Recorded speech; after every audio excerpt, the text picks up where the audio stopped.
ओम श्री परमात्मने नमः।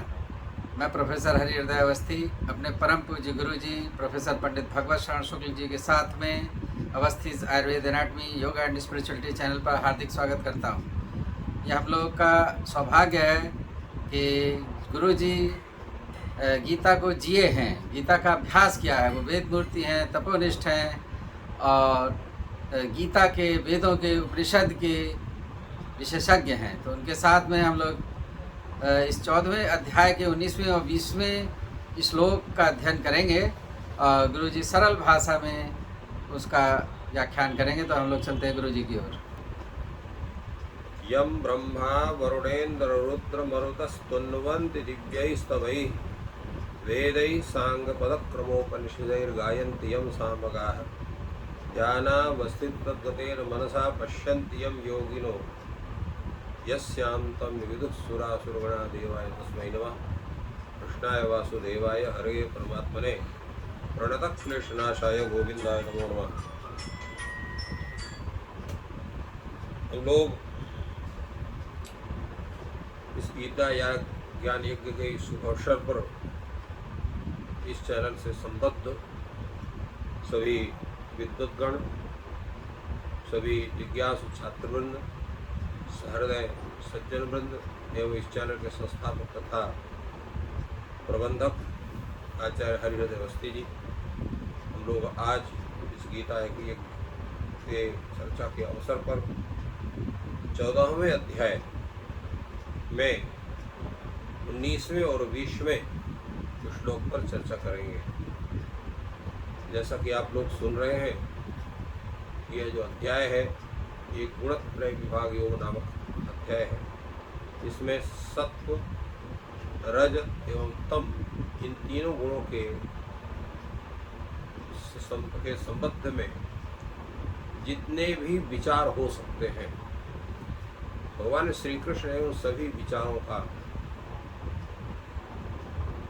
इसमें स्थापन किया है। ये 19वां श्लोक है जिसका स्वरूप है नान्यम गुणेभ्यः कर्तारम यदा दृष्टानुपश्यति गुणेभ्यश्च परम वेति मद्भावो सोऽधिगच्छति। भगवान कहते हैं कि इन तीनों गुणों के प्रभाव में रहता हुआ व्यक्ति मेरे स्वरूप का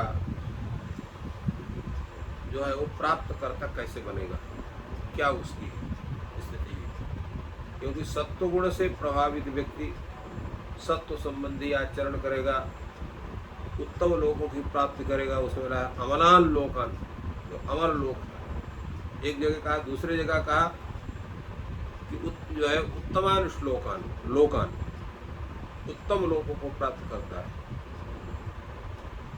ऊर्ध्वं गच्छन्ति सत्त्वस्थाः मध्ये तिष्ठन्ति राजसाः में यहाँ पर कहा गया, अधो गच्छन्ति तामसा कहा गया।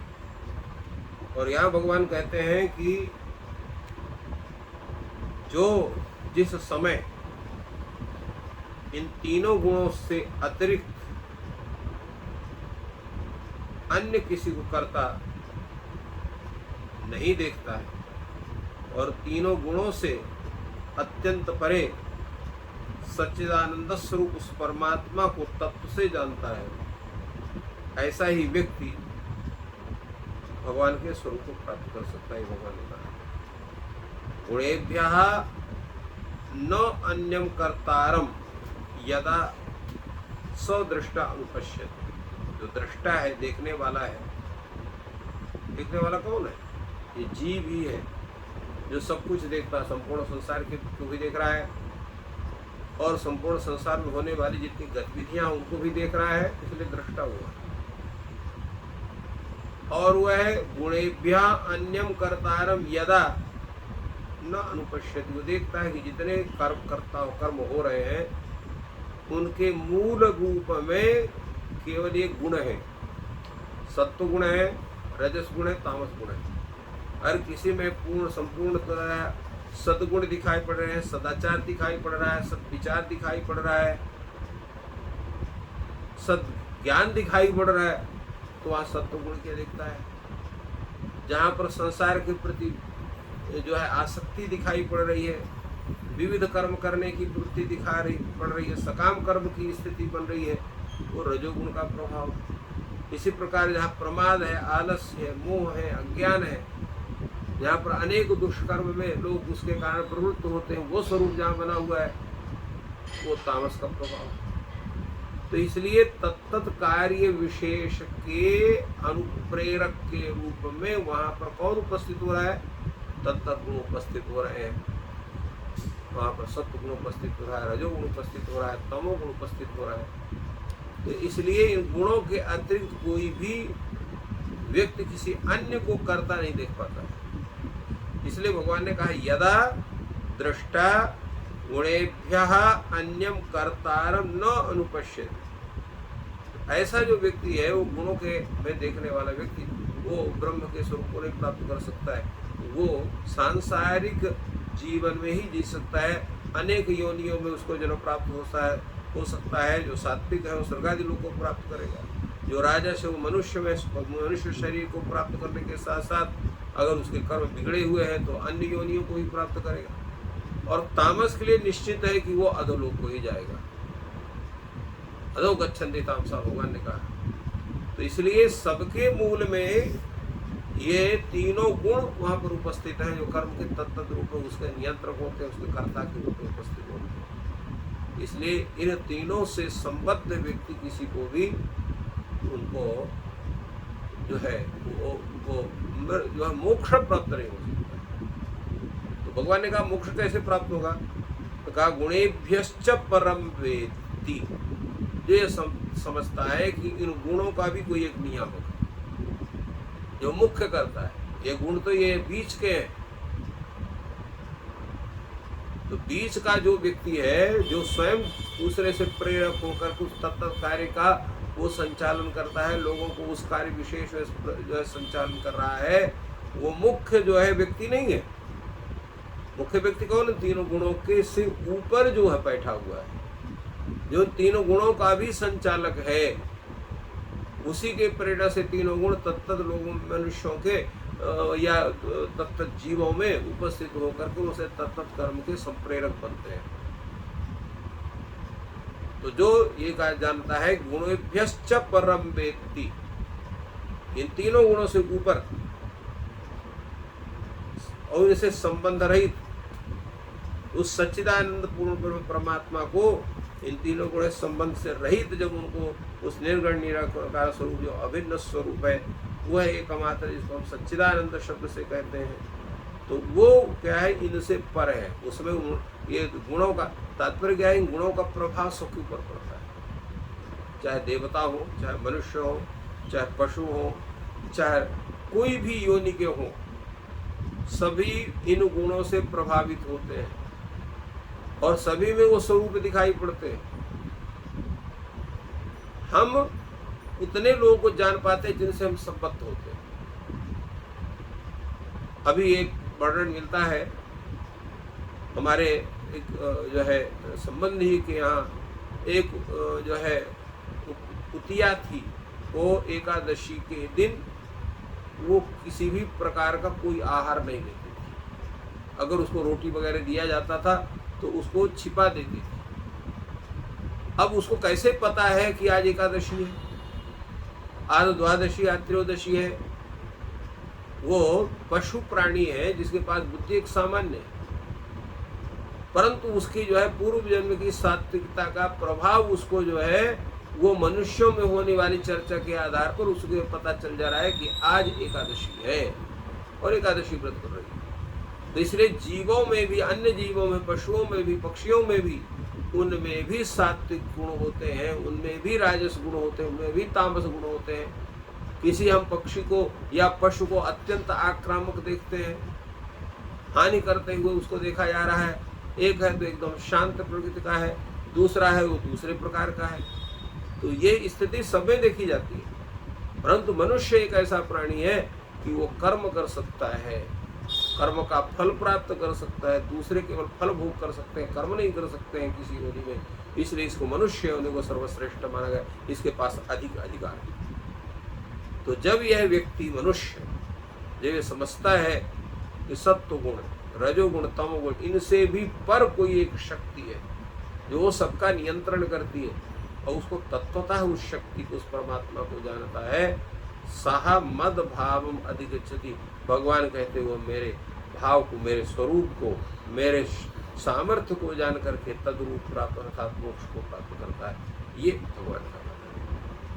तो तात्पर्य यह है कि हम उन गुणों से अतीत कैसे हों। गुणों से अतीत होने के लिए उस परमात्मा के स्वरूप को जानना आवश्यक है। जब तक उस परमात्मा के स्वरूप को हम नहीं जानते हैं और फिर वही शक्ति भी देता है। हमारे पास ये शक्ति नहीं कि हम गुणातीत हो सकते, हमारी गुण में तो प्रवृत्ति हुआ करेगी। अगर हम अच्छा बनना चाहते हैं तो सत्वगुण का विकास करेंगे। प्रत्येक कर्म करके और खूब धन इकट्ठा करना चाहते हैं, खूब भोग करना चाहते हैं तो राजस प्रभाव से हम ग्रस्त होंगे। अनेक प्रकार के लोगों को कष्ट देकर के सुख अनुभव करना चाहते हैं, निद्रा का और प्रमाद का और आलस्य का के सुख वो हम प्राप्त करना चाहते हैं तो तमोगुण की वृद्धि हमारे होगी, उसके तरफ हम करेंगे। तो तात्पर्य है आप चाहे बुरा बनना चाहिए, चाहे अच्छा बनना चाहिए, चाहे सामान्य बनना चाहिए, तीनों अवस्थाओं में आप किसी न किसी फल उत्पादक जो कर्म है उनके चक्कर में फंसे रहेंगे। उनसे अलग तभी जाएंगे जब इन तीनों गुणों की परवाह न करते हुए उस परमात्मा तत्व का चिंतन आपका हृदय से बनेगा। हृदय से बनने का मतलब क्या है? हम मुख से भी कह सकते हैं, सोच भी सकते हैं मन से, किंतु हृदय से जब होता है तो जहाँ पर इंद्रिय अपना कार्य करना बंद कर दे, जहाँ पर मन भी अपने कार्य करने में थक जाए, वहाँ पर जो है बुद्धि का जो एक उसका अंतिम स्वरूप है जिसको हम कहते हैं वो बुद्धि तत्व, जिसको महत्तत्व भी कहा जाता है सांख्य शास्त्र में और योग शास्त्र में। उस महत्तत्व के द्वारा जो चिंतन बनता है तब वो परमात्मा तत्व के प्रति उसकी संबद्धता बनती है। इसलिए परमात्मा तत्व का चिंतन है। तो जब वो परमात्मा तत्व का चिंतन बनेगा और ये लगेगा ये गुण जो है ये शासक प्रशासक या कर्ता नहीं है, इनको ऊपर भी एक सत्ता है जो परम सत्ता है, तो उसका जब ज्ञान हो जाता है तब ये तीनों गुणों से अति इसलिए गुणातीत स्वरूप भगवान का स्वरूप क्या है? गुणातीत स्वरूप है।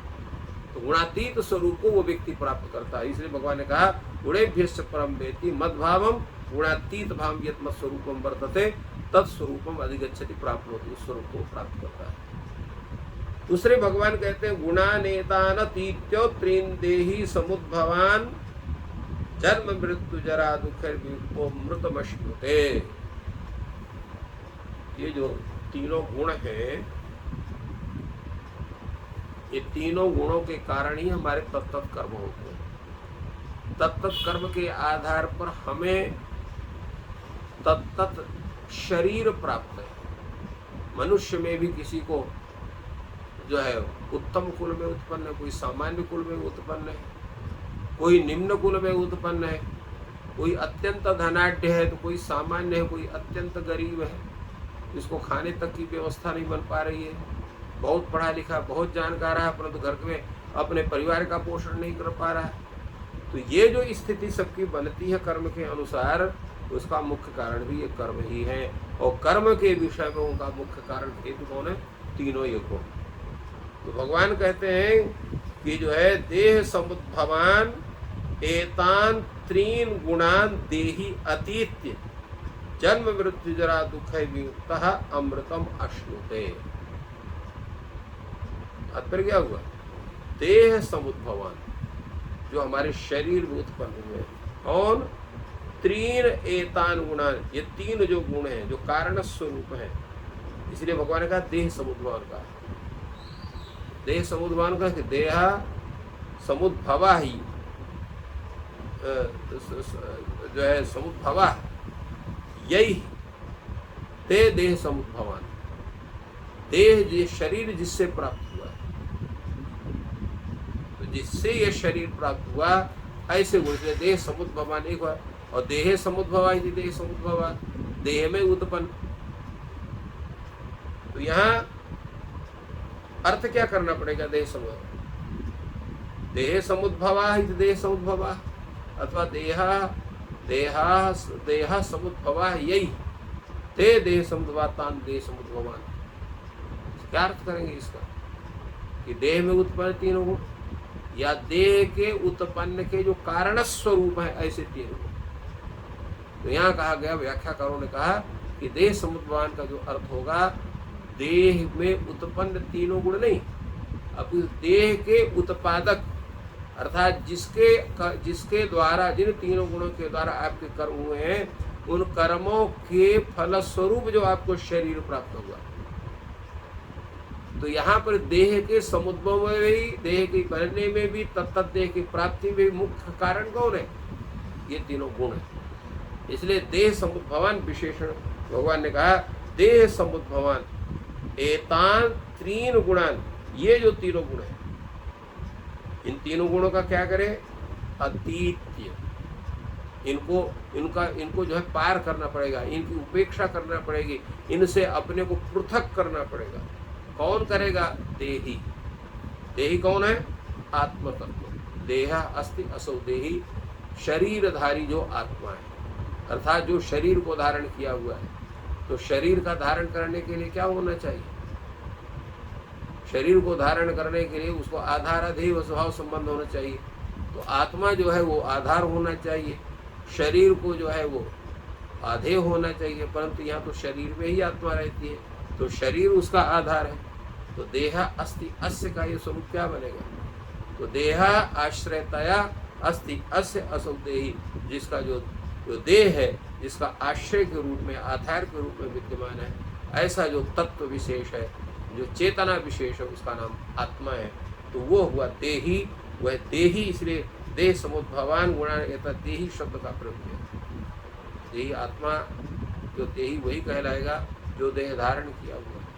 और देह का जो बंधन है तभी छूटता है जब अमृतत्व को प्राप्त होता है। जैसे हमने पहले भी बताया है कि ये तीन प्रकार के शरीर होते हैं। स्थूल शरीर हो गया, एक आपका जो है भोग शरीर होगा, एक कारण शरीर हो गए। तो ये तीनों शरीरों को अतीत जो उसको तीनों शरीरों को प्राप्त करता है। हमारा जो ये पंच भौतिक स्वरूप है, ये हमारा ये कहलाता है आपका जो है स्थूल शरीर। और जहाँ पर जो है प्रकृति के साथ साथ, जहाँ पर प्रकृति है, महत्तत्व है, अहम तत्व है, और इसके बाद जो है पंच तन्मात्रा और एकादश इंद्रिय के साथ जब वो शरीर होता है, उसको लिंग शरीर भी कहते हैं, उसी को कारण शरीर भी कहते हैं। और उस कारण शरीर के बाद जो एक ऐसा शरीर होता है जो केवल भोग के लिए बनता, सूक्ष्म शरीर होता है, जो भोगायत, जो अनेक प्रकार के नरक या स्वर्ग आदि का भोग करता है, वो कहते हैं आपका वो भोग शरीर है। तो भोग शरीर का भी जब बंधन समाप्त होता है, भोग शरीर का बंधन तभी होगा जब कर्म की जो ये माला है, कर्म की माला भी कह सकते हैं, चक्र भी कह सकते हैं। जैसे माला में तो एक सुमेरु रहता तो पता चल जाता है कि इसके बाद जो है फिर माला का वो गिनती समाप्त हो जाती है। परंतु यहाँ जो गिनती है कर्मों की, ये नहीं समाप्त होती है। ये इतनी लंबी चौड़ी है, हम लोग रोज कर्म कर रहे हैं, उसका फल हमको तो भोगना ही पड़ेगा, चाहे वो अच्छा फल हो, चाहे कई प्रकार का फल हो। तो भगवान ने एक ही रास्ता बताया, वो सभी के तीनों गुणों का अतीत करना पड़ेगा, तीनों गुणों से आप लोग को पृथक करना पड़ेगा। पृथक करने की वो स्वरूप भी बताया कैसे उसका होगा। तो कहे क्योंकि अगर तीनों गुणों का जब आप अतीत करेंगे, इनको अपने से पृथक करेंगे, तो आपको जन्म से छुट्टी मिल जाएगी, मरण से छुट्टी मिल जाएगी, ये जो आपकी वृद्धावस्था, इससे भी छुट्टी मिल जाएगी। और अनेक प्रकार के जो दुख हैं, आदि भौतिक, आध्यात्मिक और आधिदैविक, तीन प्रकार के दुख होते हैं। तो तीनों प्रकार के दुखों से आपकी निवृत्ति होती है, विमुक्त होते हैं। तो जब इनसे विमुक्त होंगे तो जन्म से विमुक्त कब होंगे? जन्म से विमुक्त होंगे जब आपके जन्म के जो कारण कर्म विशेष है उसे आपको मुक्ति मिलेगी। वो मुक्ति कैसे मिलेगी? उसके लिए भगवान ने रास्ता बताया कि आपको अपने कर्मों को भगवान में समर्पण करना है, और उसके बाद ये ध्यान रखना है किसी भी प्रकार की जो है फल की इच्छा करके कर्म नहीं करना है, निष्काम कर्म करना है। तो निष्काम कर्म का कोई जो है उसका फल नहीं होता है। जैसे मान लीजिए कि आप पूजा पाठ कर रहे हैं या किसी को दान दे रहे हैं, तो ऐसा सोच के इस प्रकार के दान देने से हमें पुण्य होगा, तो पुण्य की फल तो आपको पुण्य होगा। अगर आप ऐसा सोचते हैं कि जो जितने प्राणी हैं ये सब भगवत स्वरूप है, इनकी सेवा का अवसर, इसलिए हमको सेवा इनकी करनी है और कोई फल की इच्छा नहीं, बिना फल की इच्छा के आप उनकी सेवा कर रहे हैं, तो आपको निष्काम कर्म के आगे तो वो आएगा। इसलिए उसमें रामायण में कहा गया है कि जो है परहित हमेशा चिंतन करना चाहिए। परहित बस जिनके मरमाही तिनका जग दुर्लभ कछु नाही। तो परोपकार परहित, और परहित जो है वो सबको भगवत स्वरूप मान करके करना है, स्वेच्छा से करना है, बिना फल की इच्छा के रहते करना है। तो आपका जब कर्म का बंधन आपका समाप्त होगा तो सर्वप्रथम आपका जन्म समाप्त होगा। और जो जन्म समाप्त हो, जन्म ही नहीं हुआ तो मृत्यु, फिर कहा तो मृत्यु समाप्त हो गई। और जो जन्म ही नहीं हुआ तो आपको शरीर ही नहीं मिला, तो शरीर न होने से जरा भी आपकी समाप्त हो गई।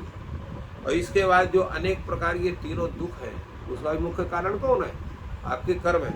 वो कर्म के बंधन के समाप्त होने से वो दुख भी समाप्त, इसलिए भगवान ने कहा जरा मृत्यु जरा दुख ही विमुक्त, ये सबसे विमुक्त हो जाता है सभी। जब तीनों से विमुक्त हो जाएगा तब वो भगवान के स्वरूप को प्राप्त किया गुणातीत होता है।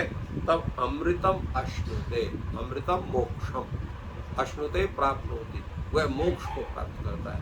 तो ये इतना सुंदर मार्ग और सरल मार्ग, केवल हमको अपने भाव जो है वो उनको चेंज करना है, भाव को उनको जो है बदलना है कि हमको कैसे हमारे भाव होना चाहिए।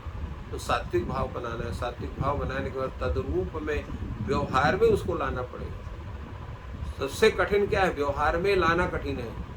जब तक व्यवहार लाने में कहीं आपको संकोच होता है, तो कहीं लज्जा होती है, तो कहीं कुछ होता है, कहीं आपका जो स्टेटस खराब होता है, ये अनेक बातें होती हैं। तो भैया फिर इसके लिए तो जो कबीर कहते हैं कि जो घर छोड़े अपना चले हमारे साथ। तो जगत से नाता जब तक नहीं तोड़ेंगे तब तक भगवान से नाता नहीं जुड़ेगा। ये सब करने के लिए तद्रूप में बनना पड़ेगा, रहते हुए भी विदेह बनना पड़ेगा। तो ये जब तक हमारी सोच नहीं बदलेगी, हमारे कर्तव्य नहीं बदलेंगे, हमारी क्रिया नहीं बदलेगी, हमारा मन का जो स्वरूप है वो नहीं बदलेगा, तब ये गुणात्रय तत्व जो है वो संभव नहीं है, बड़ा कठिन है। परंतु धीरे धीरे धीरे, इसलिए भगवान ने कहा अभ्यासेन च कौन्तेय वैराग्येण च गृह्यते। अभ्यास और वैराग्य यही दोनों हमें गुणातीत बनाने में हमारे सहायक होते हैं। और भगवत कृपा, भगवत भजन और भगवत अर्पण बुद्धि से भी हम तीनों गुणों से दूर होकर के और मोक्ष के अधिकारी बन सकते हैं। तो उसका प्रयास हम सबको करना चाहिए। और इसी के लिए भगवान ने गीता में इन सब उत्तम विचारों का उपदेश किया। तो इस प्रकार गुरु जी ने बहुत ही सरल भाषा में मोक्ष की प्राप्ति या ईश्वरीय तत्व की प्राप्ति का जो इस 14वें अध्याय में 20वां श्लोक है उसकी सरल भाषा में जो व्याख्या की और हम लोगों को समझाया। तो मुख्य रूप से उसमें जो बात स्पष्ट हो रही है तो वो जो मेरे को प्रतीत हो रही है कि जिस तरीके से सांख्य ने ये कहा है कि अव्यक्त है, फिर महान है, फिर अहंकार है। तो जो अहंकार की स्थिति है वही सत्व रज तम स्वरूप है, जिसमें सात्विक, राजस और तामस स्वरूप है। और वही हमारे लिए जो दूसरे शास्त्रों में लिखा है अपने धर्म को छोड़ करके कि एक तरीके से हम लोग प्रतिदिन नए नए मुखौटे पहनते हैं और वैसा व्यवहार झूठा करते हैं कि कभी हम संत का झूठा फेस लगा लेते हैं, कभी आतंकवादी का लगा लेते हैं। तो ये मुखौटे की तरह है इनको धारण करना। तो और ये मुखौटे हम क्यों धारण करते हैं? तो वो बुद्धि तत्व जो है हमको वो धारण करवाता है। तो जब बुद्धि तत्व ये इस तीनों गुणों में रहेगा तब तक हम इस विश्व या संसार या माया में लिप्त रहेंगे। और जब इस बुद्धि तत्व को उस तीनों गुणों से अलग करेंगे और ईश्वर की तरफ ले जाएंगे दूसरे डायरेक्शन में, तब वो गुणातीत हो जाएगा और तब ईश्वर की प्राप्ति हो जाएगी।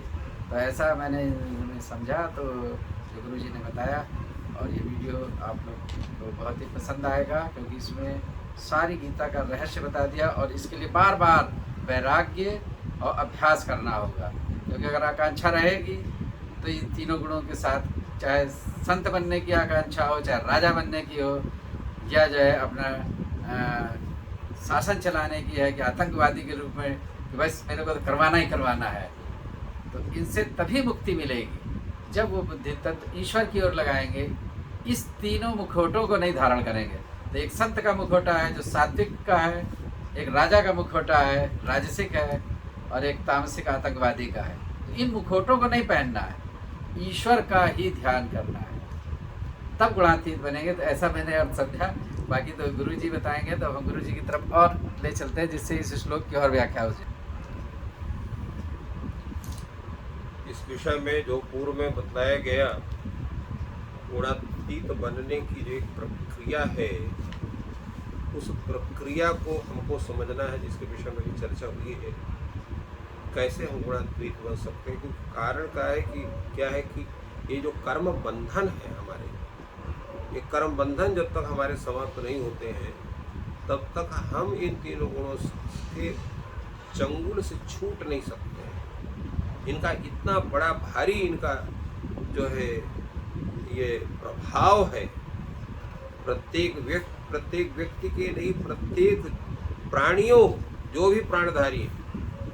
और जैसे हमने बताया कि 4 प्रकार के प्राणी होते हैं। एक जो है पिंडज, अंडज, स्वेदज और उद्भिज। जो है तो पिंडज कौन है? जो पिंड के रूप में, अर्थात मनुष्य और पशु, ये सब पिंडज हैं। इसी तरह से अंडज जो अंडे से उत्पन्न होने वाले हैं, जितने पक्षी हैं, जितने कीट हैं, वो सब जो है वो अंडज हैं, अंडे से उत्पन्न होते हैं। इसी तरह से जो है आपके स्वेदज हैं, जो है पसीने से उत्पन्न होने वाले हैं। जो अनाज में अनेक प्रकार के कीड़े, वो भी स्वेदज हैं। जो आपके शरीर में जो किसी प्रकार के जो कीड़े उत्पन्न हो जाते हैं, बालों में उत्पन्न होते हैं या अन्य जगह उत्पन्न होते हैं, वे स्वेदज हैं। और इसी तरह से जो पृथ्वी से उगते हैं, अर्थात पेड़ हैं, पौधे हैं, लताएं हैं, गुल्म हैं, ये सब के सब उद्भिज हैं। तो ये सभी प्राणी ये तीनों गुणों से युक्त रहते हैं। तीनों गुणों से उनको अलग होना बड़ा मुश्किल होता है। परंतु जैसा हमने पूर्व में कहा, केवल मनुष्य ही ऐसा प्राणी है जिसको कर्म करने का अधिकार है। इसलिए जितने देव योनियां हैं, देव योनि के लोग भी कर्म का फल भोग कर सकते हैं, कर्म नहीं कर सकते। पशु भी कर्म नहीं कर सकता है। तो आप कहेंगे कर्म तो करता है, अपना शारीरिक दैनिक प्रक्रिया भी पूरी करता है, अपने भोजन के लिए प्रयत्न करता, वो भी तो कर्म हुआ। तो कर्म का मतलब, कर्म शब्द से यहाँ पर लिया जाता है जो पापोत्पादक कर्म, पुण्योत्पादक कर्म, जिससे पुण्य हो सकता है, जिससे पाप हो सकता है, वो यहाँ पर कर्म के स्वरूप में गृहीत होता है। तो पुण्योत्पादक कर्म, पापोत्पादक कर्म का करने का अधिकार केवल मनुष्य को। पशु अगर किसी को खाता है, मारता है, तो अपने भोजन के लिए, तब वो उसके भोजन के अंतर्गत है, उसको उसका पाप नहीं लगता है।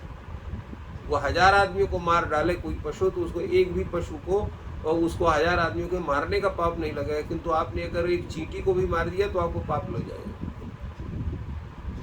अपने आपने 10 चींटियों को भोजन करा दिया तो आपको पुण्य हो जाएगा। परंतु अगर पशु जो है वो शिकार करके और 10 अन्य हिंसक पशुओं को और भोजन कराता, उसको पुण्य नहीं होगा, न उसको पाप होगा, क्योंकि भोग योनि है उसकी। तो भोग योनि है और कर्म योनि में यही फर्क है। मनुष्य की योनि ही कर्म मानी जाती है। तो उसके आधार पर सभी प्रकार से अपने को संरक्षित करते हुए इन तीनों गुणों के प्रभाव से अपने को पृथक करने के लिए भी हमें जो है प्रयास करना पड़ेगा, वो अभ्यास करना पड़ेगा। उस तरह से अपने को ढालना पड़ेगा, अपने परिवार को भी ढालना पड़ेगा, और सब जो चाहे उनको भी बताना पड़ेगा, क्योंकि आप अकेले अपने को नहीं डाल सकते। क्योंकि वातावरण का निर्माण आपको करना आवश्यक है। किसी भी प्रक्रिया को पूरा करने के लिए, वो चाहे आपका घर हो, चाहे वो ऑफिस हो या कोई संस्था विशेष हो, उसको भी उस तरह से सबको ढालना पड़ता है, वो नियम बनाने पड़ते हैं, उस तरह से सबको प्रेरित करना पड़ता है कि व्यक्ति जो है उसी सात्विक रूप में या राजस रूप में या तामस रूप में अपने स्वरूप होकर के कर्तव्य भावना से उन कर्मों को करते हुए वो केवल अपने कर्मों को ईश्वर में अर्पण करते हुए निष्पाप हो करके, निष्पुण्य हो करके जब वो रहता है केवल भगवत भक्त बन करके, तब जा करके वो तीनों गुणों से उसका जो है उनका प्रभाव उस पर नहीं होता है, तब गुणातीत वो होता है, और गुणातीत होने के बाद ही वो अमृत तत्व को प्राप्त कर सकता है। गीता का यही उपदेश है। और भी इसमें कई बातें हैं जिसमें इन्होंने कहा जन्म मृत्यु जरा दुख विमुक्ता अमृत मष्टोते, जो कहा इसमें। तो जन्म, जैसे हमने बताया कि जन्म और मरण, और उसके साथ साथ बाल अवस्था है, युवावस्था है, वृद्धावस्था है, जो शरीर को प्राप्त होती है, उसमें अनेक प्रकार के, जैसे हमने बताया 3 प्रकार के दुख हैं, आध्यात्मिक, आधिदैविक और आधि भौतिक दुख। ये सभी दुख, ये सभी स्थितियां हमको अपने बंधन से बांधती ही हैं, बंधन से वो मुक्त नहीं करती। तो इनसे मुक्त होने के लिए हमको ही प्रयास करना पड़ेगा। जब हमारा प्रयास होगा तो हम इनसे मुक्त होकर के अमृतत्व को प्राप्त करेंगे। इस पद्य का मुख्य भाव यही है जो संक्षेप में आपके सामने।